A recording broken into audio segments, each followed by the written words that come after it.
اللهم يسر لهم هذا الامتحان. اللهم كن معهم وقت النسيان فذكرهم. السلام عليكم ورحمة الله وبركاته. طلاب الجمهورية في كل مكان، يا رب تكونوا بخير يا أولاد، وإن شاء الله بطمنكم الامتحان إن شاء الله هيجي في المتوسط. بس أنت راجع على الكلمات واتبع الكلام اللي أنا قلته لك في الفيديوهين اللي فاتوا، وإن شاء الله بإذن الله الامتحان هيعدي على خير، ما تقلقوش خالص. زي ما أنت شايف حتى قدامك الآية الكريمة بتقول لك: وأن ليس للإنسان إلا ما سعى وأن سعيه سوف يرى. اسعى واعمل اللي عليك وإن شاء الله ربنا مش هيضيع لك تعب. طبعا نزلنا فيديوهين اتنين، جزء أول وجزء تاني. الجزء الأول فيه حل الدرس العاشر وال11 بتاع امتحانات بتاعة الوزارة، والجزء الثاني حلينا الحمد لله بفضل الله وكرمه، حلينا على الدرس ال12 وال13 وال14. مهمين جدا انك تشوف الجزئين دول، يعني تكون مذاكر خلصت كلماتك راجعت، تبتدي بقى تتفرج على الفيديوهات دي ان شاء الله، بحيث لعل وعسى ان شاء الله يجي لك منها جمل في الامتحان ان شاء الله. الجزء الثالث دلوقتي مع بعض بعد ما حلينا على الاسئله، الجزء ده مع بعض عامل لك كده روشته حوالي 26 27 ورقه، مجمع لك اهم الافكار، مجمع لك اهم الافكار. يعني اوريدي انت تكون ذاكرت لميت كلمات الخمس دروس كويس، اتفرجت على الجزء الاول والثاني، حلينا مع بعض، طبقنا على الدروس كلها. هنا بقى روشته جمع لك اهم الافكار بتاع الخمس دروس مع بعض، هنشرحهم كده واوضحهم لك مع بعض في الفيديو ده ان شاء الله. برضه انا مش هسيبك، ورقه المفاهيم هشرحها لك في فيديو خاص برضه عشان اوضح لك كل نقطه صغيره صغيره وكبيره، بحيث ان شاء الله في يوم الامتحان لما تمسك ورقه المفاهيم تقدر تستفاد منها باذن واحد احد. طيب ركز بقى معايا كده، نصلي على الرسول صلى الله عليه وسلم. يعني ربنا يعلم الفيديو ده بيتسجل الفجر والله النهارده في يوم صباح الاثنين، فجر الاثنين، عشان خاطر ينزل لك النهارده يبقى متاح معاك طول اليوم. طيب زي ما انت شايف قدام حضرتك كده، احنا بنتكلم على طبعا كلمه اسمها ترمين، يعني موعد. طبعا دي كلمه مهمه، ده كلمه ترمين ده في الدرس العاشر يا اولاد، تمام. ومهم اعرف الافعال اللي بتيجي معاها ترمين. ميعاد في الدرس العاشر، ميعاد عند الدكتور. هنبتدي باول حاجه، لما تحب تحدد ميعاد يبقى في الفعل اسمه فيراين بارن. الفعل هنا اسمه ايه؟ فيراين بارن. الحاجات دي لازم تراجع عليها كده، لان دي حاجات تريكات، ممكن يجيب لك كلمه ترمين ويشوف بقى انت عارف الافعال ولا لا، زي فيراين بارن يحدد ويتفق. طبعا لو حبيت تأجل هتقول فرشيبن، الفعل هنا فرشيبن، وما تنساش اللي بيجي مع حرف الجر أوف، معناه ليوم كذا. يعني لما أحب أجل الميعاد ليوم مثلا السبت بقول أوف زامستاج، هغير ليوم كذا، يبقى فرشيبن يؤجل وبيجي مع حرف الجر أوف. عندنا كمان فعل برضه زي فرشيبن بس اسمه اندرن، يعني يغير. ده في حالة برضه لما تعوز تأجل الميعاد ليوم تاني أو تغير الميعاد، تغير. فرشيبن واندرن زي بعض. مثلا لو انت مش هتقدر تروح الميعاد ده خالص، فحضرتك بتقول هنا ابزاج. يعني لو انت عايز تروح للدكتور وكنت عندك ميعاد بس انت اتحسنت وبقيت كويس، فانت هنا هتلغي الميعاد، يبقى هنا هنستخدم الفعل ابزاجن. يبقى كلمة ترمين موعد بيجي معاها فيراين بارن، يجي معاها فرشيبن، على حسب بقى الكلام ده مختص بجزء المواقف برضه. فرشيبن يؤجل، اندرن يغير، ابزاجن يلغي. ده كده اول تركايه معانا. طيب تاني حاجه بيتكلم على كلمه توت في. توت في هي كلمه مهمه. كلمه ايه يا اولاد؟ توت في. بيقول لي كلمه توت في ده هي يا سيد الفاضل معناها يؤلم او يوجع. خدت بالك؟ طيب ايه التركايه هي اللي انت عايز تعرفها لي؟ قال لي خد بالك زي ما ظهر قدامك كده على الشاشه، ان كلمه توت تيجي في المفرد زي ماين اوجي مفرد، يبقى ساعتها بنقول توت. ده ممكن يجي في الجراماتيك. طيب ماين اوجن، هنا ماين اوجن، هنا العيون، هنا جمع طبعا، ففي الحاله دي بقول تون. يبقى انا عايزك في الجزئيه دي تبقى عارف امتى حضرتك هتستخدم توت وامتى هتقول تون. توت في حاله المفرد، خدت بالك، وتون في حاله الجمع لما العضو اللي عندي يكون في حاله الجمع. ده بالنسبه لكلمه توت في، يبقى عارف امتى هقول توت وامتى تون. الصفحة الثانية فيها تركاية جميلة، الفعل أوس زين. الفعل على بعضه اسمه إيه يا حبيبي؟ اسمه أوس زين. ما تقدمش الفيديو، مش كفاية استحملناك طول الحصة، الحصص بتاعة السنة، هتيجي النهارده برضه هتقدم الفيديو، ما تقدمش الفيديو، سيب الفيديو يمشي زي ما هو، عشان التركات اللي بقول لك عليها دي مهمة جدا جدا. أوس زين ده فعل منفصل أصلا، معناه يبدو أو شكله. برضو التركايه اللي الفعل تصريفه هنا زيت، خدت بالك لما يكون الشيء اللي انا بتكلم عليه مفرد زي ماين باين مفرد، يبقى انا هنا قلت الزيت، وبعدين الحرف الجر ده ساعات بيسأل عليه في الجمل، اوس بيجي في النهايه، ده المقطع اهو، عشان الفعل اوس زين تبع الترمباري فيربن الافعال المنفصله، اذا اوس برميها في نهايه الجمله. طيب المثال الثاني بيقول لي مايني بايني، هنا مايني بايني هنا سيقان وجمع يعني من باين، اذا هنا صرفنا الفعل في حاله الجمع، قلت زين، وبعدين في الاخر برضو المقطع اوس اهو. يبقى فهمت ايه من المثال ده؟ زيت في حاله المفرد، زين في حاله الجمع، زي بالظبط المثال اللي فات توت وتون. طيب كده انت عرفت او زين، وساعات بيجيبها اكمل في الجراماتيك. بعد كده قال لي تعالى اديك كده نبذه بسيطه على المودال فيربن الافعال الناقصه، بما ان الدرس العاشر بيتكلم عليه. المودال فيربن هي قاعده عليك في الدرس العاشر، والمودال فيربن دول يا حبايب قلبي هم 5 افعال. المودال فيربن 5 افعال. القاعده بتاعتهم بيقول لي بيحتاجوا لفعل اخر بياتي في نهايه الجمله فين؟ في المصدر. مصدر يعني ايه يا رجاله؟ يعني اخره ايه ان، انا كاتب لك اهوت في الشيت. الشيت ده طبعا يا اولاد هيكون متاح على جروب الفيس، وهيكون متاح ان شاء الله على الواتساب، اللي عايزه يكلمنا وان شاء الله ابعته له يعني. يبقى انت عرفت المودال فيربن هم 5 افعال بيحتاجوا لفعل اخر، الفعل ده هيكون في نهايه الجمله في المصدر. لو اداك كذا فعل في المصدر، خد بالك من التركيه دي برضه، انا جايب لك كده الكلام المفيد. لو اداك كذا فعل في المصدر، يعني في الاختيارات اداك فعل اخره ايه ان، فعل اخره ايه ان، فعل اخره ايه ان، تعمل ايه؟ يبقى انت هتختار الفعل الصح على حسب معنى الجمله. الكلام ده مهم قوي، مهم قوي قوي. يعني لو هو في الاختيارات في الاخر اداك 4 افعال في المصدر، هتقول لا طب انا هختار انهي فعل بقى ما الاربعه في المصدر؟ اقول لك هنا هتختار الفعل على حسب معنى الجمله، يبقى الفعل اللي هو هيمشي مع الجمله، هيمشي مع معنى الجمله بتاعها. خدت بال حضرتك؟ طيب تاني صفحه هو مصرف لي هنا الفعل كونن، وان شاء الله باذن الله خد بالك كونن ده هتلاقي تصريفه في ورقه المفاهيم، كونن يستطيع. ادي التصريف بتاعه هو الايش والار والاس والزي بيبقى كان، الدو هيبقى كانست، ها الايا هيبقى كونت. بالنسبه لفيا وزي الجمع وزي احترام كونن. تعال خد مثال اهوت. قال لي ايه؟ قال لي ايش كان، ادي المودال فيرب المتصرف مع الضمير، وادي الفعل في المصدر في النهايه اللي هو جفيمن. امير كان نيشت كومن، ادي كومن اهو، ده الفعل في المصدر، ده القاعده بتاعتي. لما يكون عندي مودال فيربن زي كونن يبقى محتاجين في النهايه اولاد فعل في المصدر.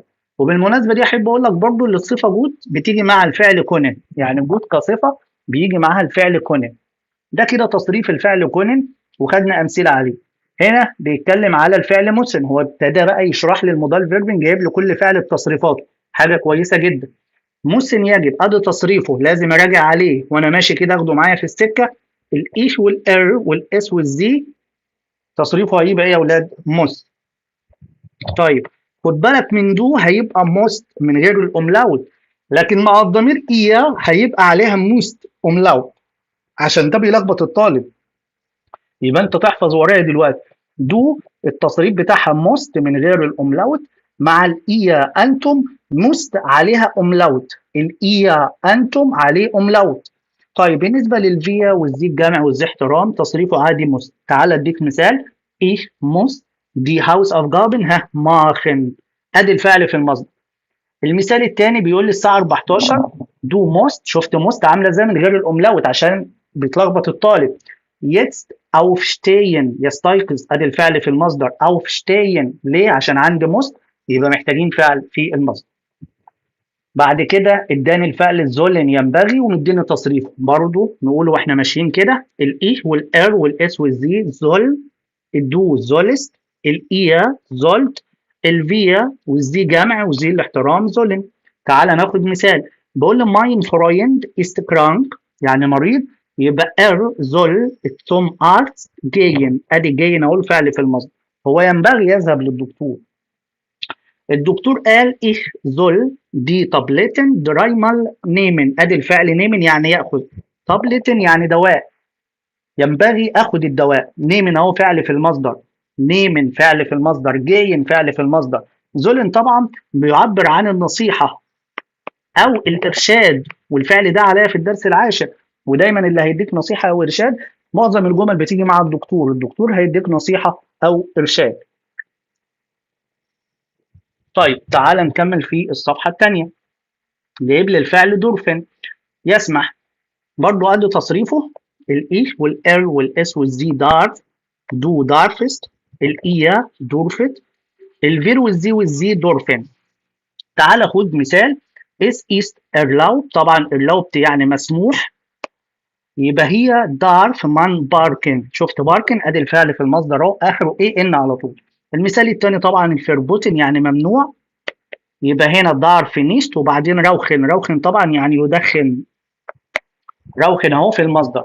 هنا مش مسموح للمرء اللي هو يدخن. طبعا دولفين بيعبر على السماح او الامتناع. يبقى دلوقتي رجعنا على الاربع افعال، فاضل الفعل الخامس والاخير هو فولن، يريد. ادي برضه في البدايه حاطط لك تصريفه، والله عظمه على عظمه يعني، مش خليك محتاج حاجه، ادي الافكار كلها بنتكلم فيها هي. وادي دو فيلست، الايا فولت، الفير والزي والزي فولن، ده كده تصريفه.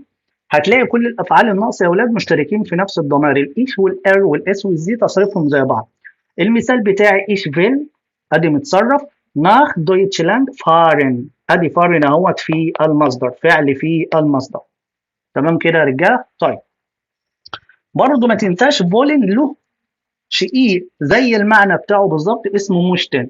طبعا مشتن ده انت عارفه من اولى ثانوي او ثانيه ثانوي. مشتن يريد، تصريفاته هي برضه، وادي المثال عليها ايش مشتي شلافن، انا عايز انام. ادي برضه مشتي الفعل الثاني اللي هيجي وراها فعل في المصدر. يبقى انت كده فهمت فكره المضال فيربن، وبالذات خلي بالك من الفعل زولن في حاله النصيحه والارشاد. طيب بعد كده في تركايه تانية، ايه هي؟ عند الفعل باصن، وده بالظبط بتاع الدرس 13، يعني بالظبط الكلام اللي احنا بنتكلم ده هو فيه بتاع الفعل باصن ده في الدرس ال 13.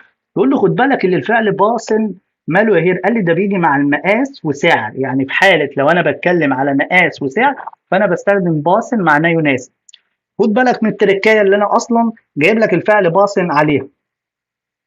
هنا لما اقول داس هيمد، ركز معايا، لما اقول داس هيمد القميص في حاله المفرد، اذا فانت حضرتك هتقول لي باص. طب لو اتكلمت على دي هيمدن القمصان يبقى باصن. يبقى نفس الكلام اللي اتكلمنا عليه في بدايه الشرح، زي توت وتون، زي زيت وزين في حاله المفرد وحاله الجمع. تعال نشوف برضو الامثله اللي فوق. بيقول لي داس هيمد كوستت نيشت فيل، يعني القميص تكلفته مش كتير. اس باست مي، ادي باست اهو في حاله المفرد عشان بنتكلم على الهمد. الجمله الثانيه das Hemd ist groß، groß يعني كبير. is passt mir nicht، هو مش مناسب. هو مديني المثالين دول عشان يعرفني اللي باصن. هنا في الجمله الاولانيه دي رجاله جت مع التكلفه اللي هي السعر زي ما اتكلمنا عليه، والجمله الثانيه جروس هو اللي بيكون كبير فمش مناسبني، جه مع المقاس. يبقى هو كده في المثالين دول بيتكلم على المقاس والسعر، يعني الفعل باصن يا ولاد بستخدمه في الجمله لو انا بتكلم على سعر او مقاس.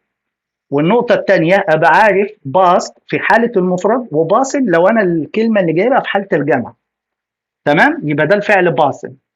بالنسبة للفعل شتين، وده برضو بتاع الدرس 13، قال لي هو معناه يلائم، بس بيجي مع الشكل واللون. يعني لو بتكلم على الفاربة أو الشكل يبقى ساعتها أقول شتين. بيقول لي إيش مشتي أندر فاربة، هنا فاربة يعني لون، أنا عايز لون تاني. هنا بقى قال له ايه؟ قال له اس شتيت ميا نيشت.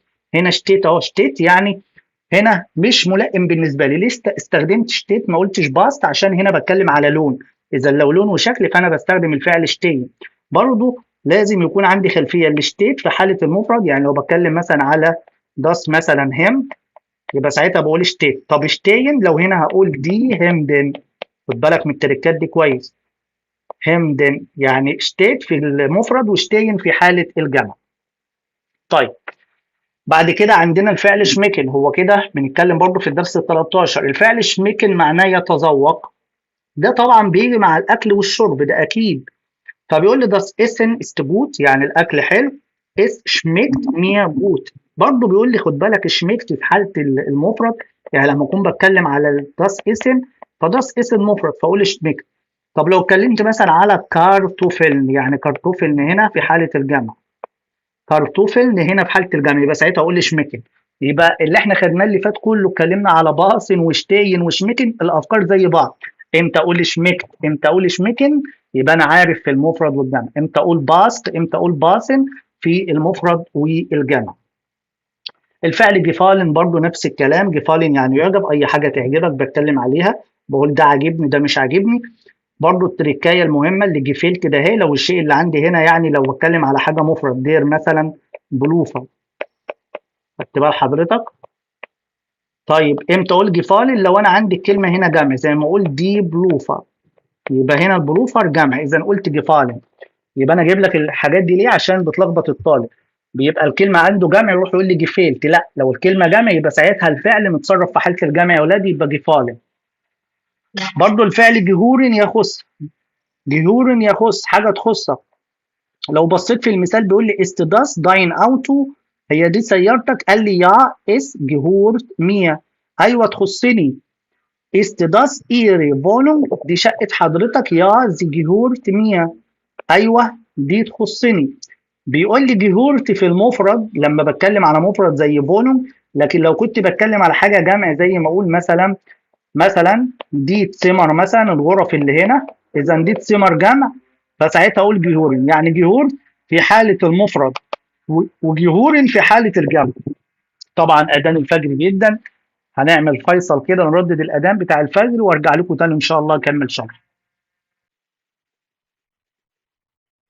طيب تعالى نكمل مع بعض كده، نشوف الصفحه الثانيه بيتكلم على التعطيف. طبعا مش عايز طبعا اقلقك يعني او حاجه، ان شاء الله الامتحان هيجي في المتناول، انت بس كل ما في الامر انك تركز تركز تركز والباقي سيبه على الله.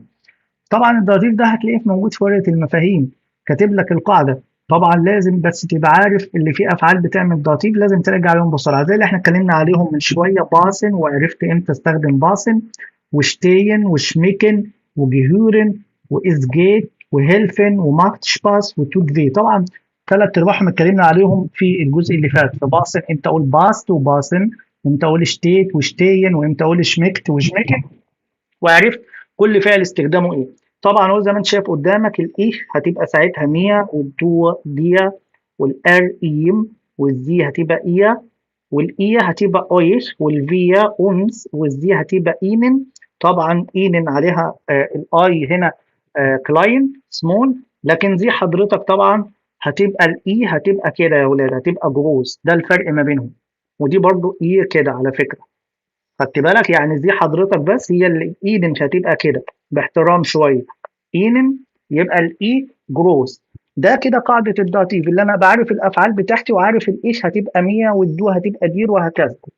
طيب تعال نشوف، بيقول لي بحل الجمله ازاي. يعني تعال نشوف الجمله اللي هيجيبها لي في الامتحان دي بحلها ازاي، بحل الجمله ازاي. قال لي والله انا بشوف الضمير الشخصي اللي بتكلم عليه الاول، يعني في الجمله بتاعتي بشوف بتكلم على احمد يبقى ار، بتكلم على نهى تبقى زي هي، بتكلم على عادل يبقى ار، بتكلم على هير مثلا هير عصام وبعدها كوما يبقى زي احترام. خدت بال حضرتك؟ يعني بشوف انا بتكلم على مين، اطلع الضمير الشخصي في الجمله. ويكون عندي فعل بيعمل داتيف، لازم يبقى عندي فعل بيعمل داتيف عشان ابتدي اشتغل على الداتيف. يعني يكون عندي فعل زي اللي احنا قلناه من شويه، زي باطن وجفال وهكذا. وخد بالك بقى برضو من التحويلات في السؤال، بمعنى لو انا عندي في السؤال دي، في السؤال بيسالك انت، ما هي دي ده هي جايه من دو صح؟ طب في الاجابه تبقى 100 جايه من ايش؟ دي التحويلات، يعني مسالك انت تبقى في الاجابه تقول لي 100. طب لو سالتكوا انتم ايش، ما هي ايش دي جايه من انتم، في حاله الداتيف تتحول لانس نحن اللي جايه من فير نحن. دي التحويلات، لو عندي دي هتبقى 100، عندي ايش تبقى انس، دي التحويلات بتاعتي. هنا اتكلم على قاعده تانية، وهو اداه الاستفهام فيلش واسم الاشاره ديس، مالهم؟ ده قاعده سهله قوي قوي قوي يعني، بس لازم اكون حافظ الكلمات، ادوات الكلمات. يعني قال لي لو الكلمه اللي بعد فيلش ده مذكر، شوف معايا الحاله اللي انا بعلم عليها بالاسمر، لو انا بتكلم على كلمه مذكر فهتبقى اداه الاستفهام اسمها فيلشر، تاخد النهايه اي ار، تبقى فيلشر، ده لو مذكر. طب لو الكلمه اللي بعدها محايد ضف، قال لي ساعتها تبقى فيلشس، حط اي اس. طب لو مؤنث هير، يعني الكلمه اللي عندي اداتها دي تبقى فيلشي. طب لو دي الجمع هير تبقى فيلشي برضه، فيلشي. زيها بالظبط، زيها زي ديز. يعني لو الكلمة اللي أنا هتكلم عليها مذكر دير تبقى ديزر. طب لو محايد داس ديزس. طب لو مؤنث ديزي. طب لو جمع ديزي. يعني سواء فيلش او ديز معتمد على الكلمه اللي جايه وراها. شوف الاداه بتاعتها ايه. دير يبقى بحط لها اي ار. داس بحط اي اس. دي مؤنث او دي جمع بحط ايه. خدت بالك؟ طيب قال لي خد بالك خد بالك خد بالك، عايز يديك نصيحه هنا. بيقول لك ايه؟ لو الكلمه اداتها دير مذكر، شوف الجمله اكوزاتيف ولا لا. الجمله اللي عندك اللي هيجيبها لك يوم الثلاث لازم تشوفها هل مذكر. طيب مذكر دير. طيب اشوف الجمله اكوزاتيف ولا مش اكوزاتيف، عشان لو اكوزاتيف تبقى الدير هتبقى دين. يبقى لو الجمله اكوزاتيف يعني عندي فعل بيعمل اكوزاتيف واسم المذكر، يبقى ساعتها اداه الاستفهام تبقى اسمها فيلشن. الله، جت منين؟ مش الدير هتبقى دين في حاله الاكوزاتيف، صح؟ مش احنا خدنا في حاله الاكوزاتيف الدير بتتحول لدين؟ يبقى ساعتها اداه الاستفهام بدل ما هي فيلشر وانا بتكلم على كلمه مذكر وجايه اكوزاتيف هتبقى فيلشن. برضه في الإجابة لو أكوزاتيف واسم مذكر يبقى ساعتها اسمها ديزن. الكلام بيتكلم هنا على الأكوزاتيف، يعني قاعدة الأكوزاتيف مكملة معانا هنا برضه. لو الجملة عندك أكوزاتيف والكلمة اللي عندي ده هي مذكر يبقى مش هقول فيلشر، أقول فيلشن. نفس الكلام لو الكلمة اللي عندي مذكر والجملة أكوزاتيف يبقى مش هقول ديزر، هقول ديزن، عشان دي هنا بنتكلم على الأكوزاتيف. حلوة المعلومة دي جدا جدا جدا، تاخد بالك منها في الامتحان. طيب تعالى نقلب الصفحة اللي بعدها. جاب لي الصفات. عندي صفة اسمها جود، وعندي فيل، وعندي جير. تعال نتعرف عليه. جود قال لي دي صفة أساسية، المقارنة منها اسمه بيسر، والتفضيل اسمه أمبستن. طب فيل كثير قال لي المقارنة مير، وأمايستن دي التفضيل. طب جير كصفة قال لي دي صفة أساسية، طب المقارنة منها اسمه ليبر، والتفضيل أم ليبستن. يبقى دول ثلاث صفات عليا لازم ابقى عارف يا اولاد المقارنه والتفضيل منهم اسمه ايه. خلاص، يبقى المقارنه بتاع كل صفه عارفها والتفضيل. قال لي خد بالك تاني ايه، هيديك معلومه مهمه. قال لي لو عندي الفعل جفالن اللي هو يعجب او شمكن او فندن او باصن او شتين يجي معاها على طول الصفه جود. يعني انا لو مديك جمل في الامتحان في فعل جفالن او شمكن او فندن، على طول هتقول هستخدم انه صفه، هستخدم فيل ولا جيرن ولا جود؟ قال لا جود. جود كصفه يجي مع الافعال دي على طول. طبعا لو جاب لي سؤال على الصفات فالمفروض بيديني صفه اساسيه، يعني لما يديني جود يبقى انا شغال على بيسر او ام بيست. لو اداني فيل في الجمله بتاعتي يبقى انا شغال على مير وام مايستن. لو انا ادالي جيرن في الجمله يبقى انا شغال على ليبر او ام ليبستن. بس كده، يعني الموضوع ده منتهي. طب في حاله لو ما ادانيش الصفه وجايب لي فعل زي جفالن او شميكن او فندن او باسن او شتين، يبقى ساعتها بستخدم الصفه جوت على طول. طيب نتكلم على الاعداد الترتيبيه. انا مقسمهم لك هنا ثلاث حاجات عشان طبعا تبقى ملم بالموضوع. قال لي اول حاله لو عندي عدد من 1 ل 19 فانا بزود للرقم تي اي. خدت بالك؟ تاني حاله لو بعد ال 19 فانا حضرتك بتزود للعدد اس تي اي. ادي اول حاله، انا بفنط اعداد ترتيبيه. لو العدد من 1 ل 19 بنزود للعدد تي اي، من بعد ال 19 اس تي اي. الشق الاخير بيقول لي لو عندي ام او ام او فم او فم او بيست سم بزود كمان حرف الان. خد بالك من المعلومه دي من ثالث حاله. يبقى في حاله في الامتحان لما يديك جمله فيها ام او ام او فم او بيست سم حضرتك بتزود كمان للعدد الترتيبي، سواء حطيت له تي اي او اس تي اي بزود له كمان ان، هزود له حرف الام. لازم ابقى عارف الخمس اسئله بتوع التواريخ. فيلشر تاج، طبعا تاج اداته دير فعشان كده قلنا فيلشر. فيلشس داتوم، طبعا داتوم اداتها داس عشان كده قلنا فيلشس. دير في فيلتي، ده طبعا النهارده ايه. فاس است هويتي، النهارده ايه. فاس فيو اين بوخن تاج، اليوم النهارده ايه. الخمس اسئله دول برضو مهمين لازم اكون حافظهم. بسال على التاريخ عن اليوم النهارده. طيب بعد كده جاب لي الطلب المهذب، بطلب من حد بطريقه مهذبه. طبعا بيتكون من كونتن او فوردن، الفعلين دول زائد الفعل في المصدر. احنا خلاص حفظنا فعل في المصدر يعني اخره ايه ان على طول. مهم ان انا اكون عارف تصريف كونتن او فوردن زي ما ظاهر قدامك على السبوره. الايش والار والاس والزي كونت فورد، ممكن يسالني على تصريفهم. بالنسبه للدو كونتست او فوردست. الايا هيبقى كونتت او فوردت. الفيا والزي والزي كونتين او فيرب. يبقى تصريفهم برضو غالبا هتلاقيه في ورقه المفاهيم. برضو اديني مثال واداني معلومه هنا، قال لي خد بالك تاني الراجل بيحذرك أهو عشان تاخد بالك. خد بالك لو لقيت كذا فعل في المصدر، يعني اداك كذا فعل كده اخرهم اي ان كل الافعال اللي مديها لك في الاختيار اخرها اي ان، هتعمل ايه؟ يبقى تخلي بالك انك محتاج الفعل الصح على حسب معنى الجمله. يبقى انا اول حاجه القاعده بتقول كونتن وفوردن وعايز فعل في المصدر، طب اداني الاربعه في المصدر اخرهم اي ان، يبقى انا هختار الفعل الصح بناء على المعنى بتاعي، بناء على معنى الجمله. طيب الكلام ده مهم خد بالك منه. هنا اداني حروف الجر الزمنيه اللي بتعمل داتيف، زي فوق، قبل، ناق، بعد، باي، اثناء، وعندنا ان في خلال، كل دول بيعملوا داتيف. بسال عليهم بايه؟ قال لي فان. قال لي عشان احل اي جمله لازم افهم من سياق الجمله ان الحدث قبل ولا بعد ولا اثناء، وكلهم بيعملوا داتيف. يبقى القاعده هم كلهم مشتركين في الداتيف. طب اختار فور قبل ولا بعد ولا اثناء ولا في خلال؟ يا هنا اقول لك من سياق الجمله بتاعتي بقى هشوف الحدث ده حدث قبل ولا بعد ولا اثناء ولا في خلال. تعالى نفتكر مع بعض كده الداتيف. قال له هو الدير هتبقى دم، والدس دم، والدي مؤنث هتبقى دير، ودي الجمع بيحولها لدين وبحط للكلمه طبعا ان الجمع. دي كده قاعده الداتيف. واتكلمنا على حروف جر زمنيه اللي هم قدام حضرتك الاربعه، بسال عليهم بفن وبيعملوا يا رجاله داتيف. هنا جاب لي حرفين جر كمان بس هم دول في عالم تاني كده. عندي اب معناه بدءا من، اب معناه ايه يا رجاله؟ بدءا من، وبسال عليه ب اب ظن. هو نسي طبعا يكتب لي اب ظن او ظن، يعني لو عندي اب في الاجابه يبقى في السؤال عندي لا اما ادور على اب ظن او ادور على ظن. خدت بال حضرتك؟ طيب لو عندي بيس معناها حتى، بيس معناها حتى، يبقى بسال عليها بيس فان او في لونج كم المده الزمنيه. بيس فان حتى متى، وفي لونج كم المده الزمنيه. قال لي خد بالك بقى في كده برضو قاعده بتاعت تانية ثانوي ولازم نراجع عليها بالمره. ام كحرف جر بيجي مع فصول السنه والشهور. ام ده هي بتيجي مع الساعه. ام ده هو بيجي مع اوقات اليوم اللي هو موجن او فوم التاج او نخم التاج او ابن. وايام الاسبوع طبعا حافظ ايام الاسبوع: زامستاج، زونتاج، مونتاج، دينستاج، ميدفوخ، دونرستاج، فرايتاج. والتواريخ لما يقول لك مثلا 13/6 يبقى ساعتها وقت قبلها ام. ما تنساش برضو الام تيجي معاها فوخن اندي. فوخن اندي. فوخن اندي نهايه الاسبوع يجي معاها ام.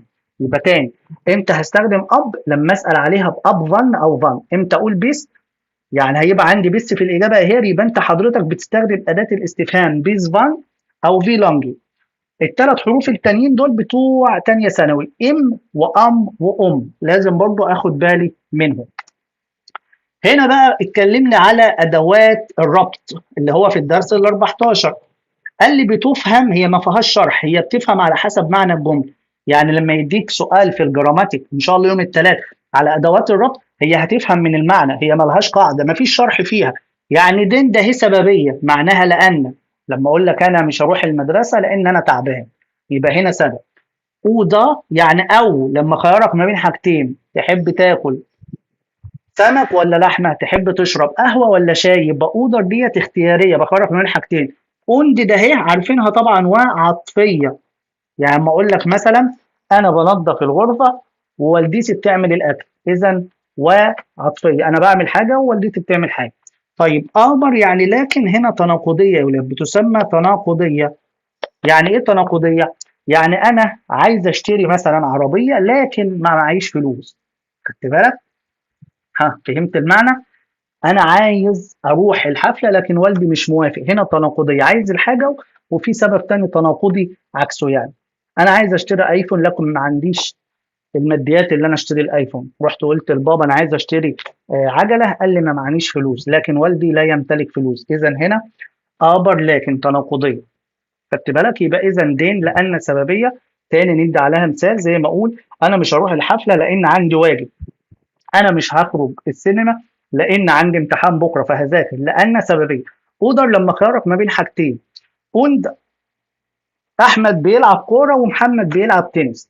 طب اقدر لكن الحاجه بقى وعكسها، يعني زي ما قلت لحضرتك انا عايز عربيه لكن ما معيش فلوس، لا امتلك فلوس، يبقى هنا اقدر. الاربع ادوات ربط دول مش هتحلهم صح الا لما تفهم المعنى اللي هيجيبه لك. لو جاب لك جمله عليها لازم تفهم الجمله كويس جدا جدا جدا. هنا طبعا مديني بعض الكلمات كده المهمه زي كلمه بريلي النضاره، يبقى انت كده محتاج اوبتيكر يعني نضاراتي، هتروح للنضاراتي. هنا كلمه كول شرانك يعني ثلاجه على سبيل المثال، فانت كده محتاج تكنيكر يعني فني او تقني. وبعدين الفعل شيكن يعني هتكلمهم تقول لهم ارسلوا لي تقني، شيكن ده فعل مهم، شيكن هترسلوا لي تكنيكر، هترسلوا لي واحد بتاع دعم او فني او تقني.